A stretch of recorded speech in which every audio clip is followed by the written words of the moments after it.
আসসালামু আলাইকুম। যে যেখানে আছেন ভালো আছেন ইনশাল্লাহ। আমি আপনাদের দোয়ায় অনেক ভালো আছি।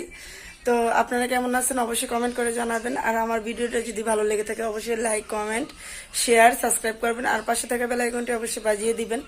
তো এই তো এখন বাজে দুপুর দুইটা থেকে ব্লগটা স্টার্ট করলাম। যাই হোক 2টা বা 2:30 যাই হোক এরকমই হবে মেবি। তো আজকে আর কি দুপুর থেকে ব্লগটা আর কি স্টার্ট করলাম আপনাদের সাথে কি কি করি বা না করি। আর আমাদের কাজ শেষ, সকালবেলায় কাজ শেষ, টুকিটাকি যেটা ছিল সকালবেলায় আমরা শেষ করে ফেলছি। তো এখন এই যে আমার বোন দেখেন এই যে কাজ করতেছে।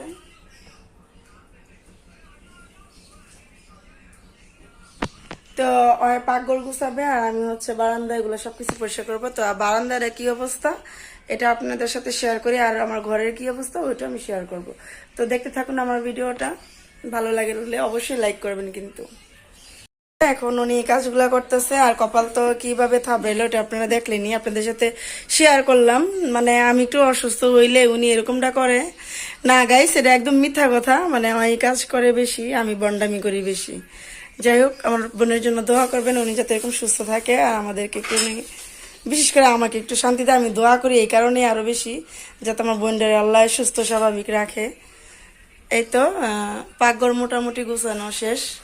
তো গুছানোটা কেমন হয়েছে অবশ্যই জানাবেন। আর আমাদের বাসায় একটা চুন্নি ছিল, ওই চুন্নিটা আমরা বের করে দিছি। তো এখন আমার বোন অনেক সুন্দরভাবে গুছায় রাখে।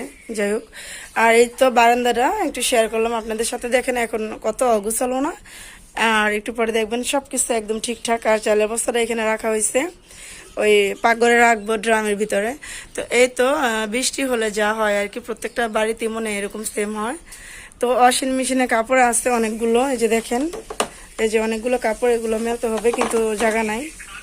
তো এই তো বাড়ির পরিস্থিতি। আর এই যে বোনের ছেলে মোবাইল টিপতেছে। আর এই তো বাড়ির পরিস্থিতি দেখালাম। এবার আমার রুমটা দেখাই। আমার রুম আমি ঝাড়ু দিইনি, সত্যি কথা যেটা। এই তো আমার রুমটা আমি দেখালাম। এই যে চাদরটা আজকে বিছাইছি, চাদরটা কেমন হয়েছে অবশ্যই কমেন্ট করে জানাবেন। এই তো আমার রুমের পরিস্থিতি, আমি ঘর মুছি নাই, মুছবো।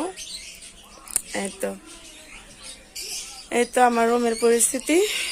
আপনাদের ভাইয়া খাই গেছে, প্লেটে এইভাবে রেখে গেছে। যাই হোক এগুলা গুছাবো। তো সাথেই থাকুন, দেখতে থাকুন আমার ভিডিওটা। ভালো লাগলে অবশ্যই আবার বলতেছি যে লাইক করবেন। এই তো আমার ছেলে মোবাইল দেখতেছে। তো এই তো এইমাত্র গোসল করলাম। এখন কয়টা বাজে? বাজে হচ্ছে 6টা। তো গোসল করলাম। তো এই তো বোন আমি দুজনে এক ড্রেস পরতে। হাই দাও, বলো সবাই সাবস্ক্রাইব করে দিতে আমার চ্যানেলটা। সবাই পারি না দিতে গেছি, সবাই সাবস্ক্রাইব করবেন। যাই হোক আমাদের দুই বোনকে কেমন লাগতেছে অবশ্যই বলবেন, জানাবেন। দেখেন আমরা কিন্তু সেম ড্রেস পরছি, হ্যাঁ দুজনে একদম। আমার বোনও সেম, আমি সেম, দুজনেই সেম ড্রেস পরছি। তো অবশ্যই কমেন্ট করে জানাবেন আমাদের দুজনকে কেমন লাগতেছে। জানি ভালো লাগতেছে, তারপরে একটু বললাম, ঢং করলাম আপনাদের সাথে। তো যাই হোক কাজ কাম করে ফ্রেশ গোসল, মানে যত যাই বলেন, মানে গোসল এমন একটা জিনিস না করলে না মানে কেমন জানি লাগে, ভালো লাগে না। মানে কি বলবো, এত মাথা ব্যথা করছিল। আর গোসল করাতে এখন মাথা মানে মাইন্ড একদম ফ্রেশ হয়ে গেছে। তো অনেক ভালো লাগতেছে। তো আমার ভিডিওটি আপনারা প্লিজ, হ্যাঁ আমার প্রত্যেকটা ভিডিও আপনারা দেখবেন, আপনাদের কাছে অনুরোধ। আর আমার সাথেই থাকবেন, পাশেই থাকবেন, আমি সবসময় ভিডিওতে বলি। তো আপনারা হচ্ছেন আমার একটা ফ্যামিলি, হ্যাঁ আপনারা যদি আমাকে সাপোর্ট না করেন তাহলে তো আমি সামনের দিকে আগাতে পারবো না। তো আপনাদের সাপোর্টটা আমার খুব প্রয়োজন। তো আপনারা মোটামুটি আমাকে অনেক যতটুকুই করছেন, আমি মনে করি যে প্রতিদিন যদি আমার একটা করে সাবস্ক্রাইব বাড়ে এটা আমার কাছে অনেক কিছু। আমি জানি না হয়তোবা অন্যদের কাছে এটা কিছুই না, কিন্তু আমার কাছে জিনিসটা অনেক কিছু। তো আপনারা প্লিজ আমাকে সাবস্ক্রাইব করে দিবেন, আমি আবারও বলতেছি। আর আমার সাথেই থাকবেন। আর আমি ব্লগ বাসায় কি কাজ করি না করি ওগুলা ব্লগ ভিডিও অবশ্যই দিব। যদি আপনাদের আমি যদি আপনাদের কাছ থেকে যদি উৎসাহ পাই অবশ্যই আমি ব্লগ ভিডিও দিব। আমি বাসায় কি করি না করি, হ্যাঁ ওগুলা দিব। যাই করি না কেন আমি আপনাদের মাঝে শেয়ার করব। তো সবাই ভালো থাকবেন, সবাই সুস্থ থাকবেন, সবাই সবার পাশে থাকবেন। আর যেহেতু বন্যা চারিদিকে, আপনাদের বাচ্চাদেরকে অবশ্যই দেখবেন যে বাচ্চারা কোথায় যাচ্ছে না যাচ্ছে, যেহেতু পানি আশেপাশে, একটু খেয়াল রাখবেন। তো সবাই ভালো থাকবেন, আল্লাহ হাফেজ, গুড নাইট। পকোড়া ফার্সে ঠিক আছে।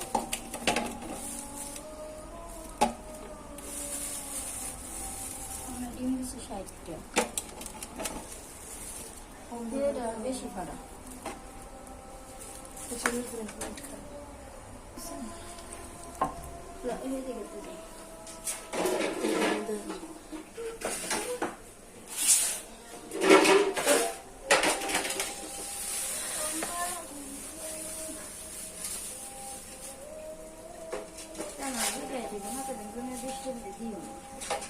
তো দেখেন কতগুলা ডিম বৃষ্টির মধ্যে নষ্ট হয়ে গেছে, তো আনতে পারেনি ভালো করে ডিমগুলা। এই যে দেখেন ডিমের অবস্থা। তো দেখেন কতগুলা ডিম নষ্ট হয়েছে, দেখাও তো, এগুলো তো নেওয়া হয়ে যাবে না। অনেকগুলা ডিম নষ্ট হয়ে গেছে। আর এই যে ডিম আনা হয়েছে বাসায়, আর কি রেগুলার ডিম খাওয়া হয়, তো এই কারণে আর কি এত ডিম আনা হয়েছে। আর এই যেগুলা ফেলাই দিব এখন, অনেকগুলা ডিম।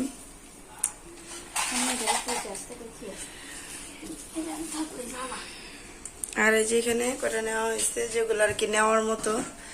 আর এখন বট রান্না হইব না, বট সিদ্ধ দেওয়া হয়েছে, ভাত রান্না হয়েছে, আলু কাটা হয়েছে। এই তো না, ওই যে বট রান্না করবো, বট খাবা। এখন ডিম গুলা ফ্রিজে রাখবো। আর ডিম এতগুলা ডিম নষ্ট হয়েছে, এই কারণে খুব খারাপ লাগছে। তো এই ডিম গুলা মূলত বাড়ির সামনে যে জায়গাটা আপনাদেরকে দেখাইছিলাম যে অনেক পানি, ওই জায়গায় আর কি ডিমটা আর কি পড়ে গেছে। ছোট মানুষ না, হাত থেকে বুঝতে ব্যালেন্স করতে পারে নাই। যেহেতু এখানে আর কি 60টা না ডিম, 60টা ডিম, এই কারণে আর কি আর ব্যালেন্স করতে পারে নাই। তো এই যে অবশেষে 60টা ডিমের থেকে যে অনেকগুলো এই বাইতে গেছে। তারপরও এখানে যে ভাঙ্গা আছে, আর আমি তো মনে হয় করছি আমরা দুজনে যে সবগুলো ডিমই মনে হয় শেষ। তো আলহামদুলিল্লাহ অনেকগুলোই হবে। অল্প কটা নাকি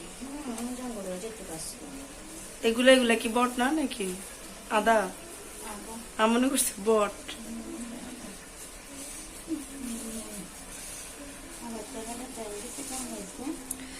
তো তেল সবসময় আমরা বোতলে তেলেই আনি, কিন্তু তেল ছিল না বিদায়, এই কারণে আর কি এরকম আনা হয়েছে।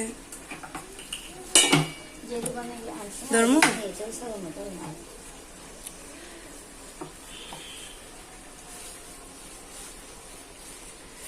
আজকে বাসায় পানি নাই, এই যে দেখেন কি অবস্থা, বাসায় পানি নাই, এগুলা দেওয়া হয় নাই, সব এলোমেলো হয়ে গেছে।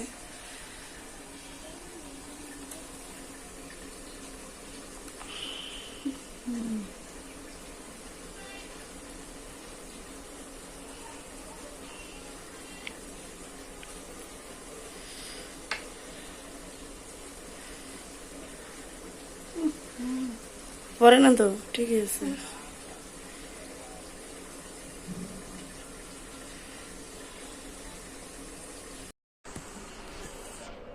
তাই তো এখন ফ্রিজে রাখবো ডিমগুলো দেখাও, জি ডিমগুলো। আসো সামনে আসো,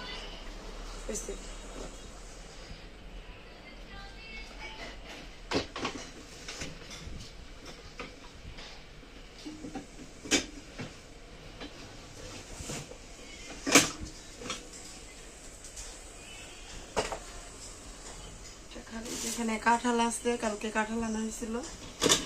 মা একটু লড়তেছে সমস্যা নেই।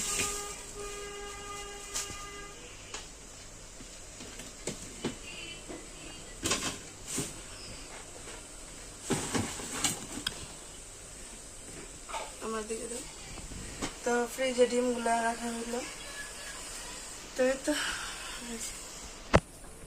এই যে আমার আব্বু ক্যামেরা ধরছিল, আমার শোনা বাবাটা।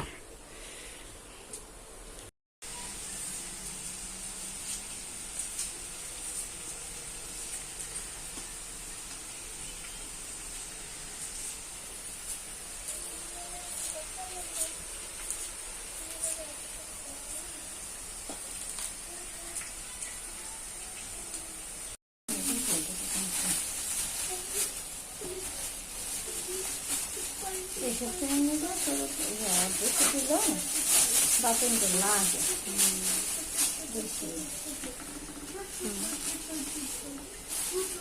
বুঝি তো এই যে একবার আনছিল না এরকম মতো লাগতেছে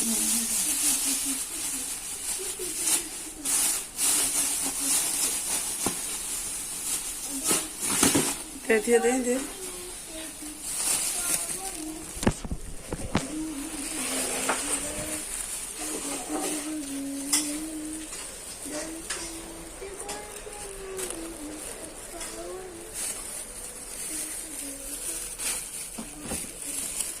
এই যে আমগো ডিপের অবস্থা এটা চান্দা মাছ সকালবেলা আনা হয়েছে বিকালে চিংড়ি মাছ আর এগুলো হয়েছে মুরগির মাংস গরু মাংস এগুলা সব